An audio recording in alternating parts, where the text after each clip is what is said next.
या 50 वर्षांच्या विद्यार्थ्यांनी एक साथ नमस्ते म्हटलं आणि काळ जणू 1975 मध्ये परत गेला.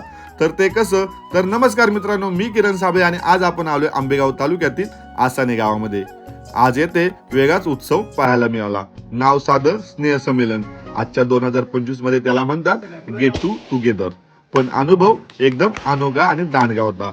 कारण आज येथे एकत्र आले होते 1975-76 सालचे विद्यार्थी, जवळपास 50 वर्षांनी.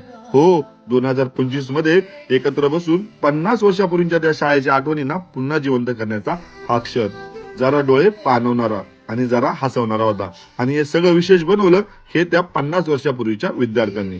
पण आजचा मुख्य क्षण होता त्यांचे प्रिय मुख्याध्यापक यांचा सन्मान सोहळा.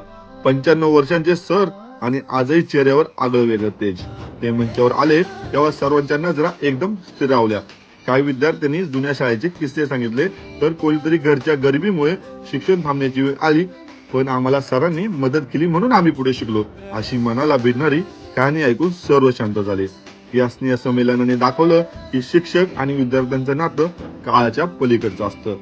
हे स्नेह संमेलन फक्त भेट नव्हती, हे त्या काळाचं स्मरण होतं, त्या नात्याचं औचित्य होतं आणि शिक्षकांना कृतज्ञतेची नम्र भेट होती. आज आसने गावात साजरा झाला तो खरं मैत्रीचा उत्सव, शिक्षकांच्या ऋणाचा उत्सव आणि जुन्या काळाला वंदन असा सोहळा होता.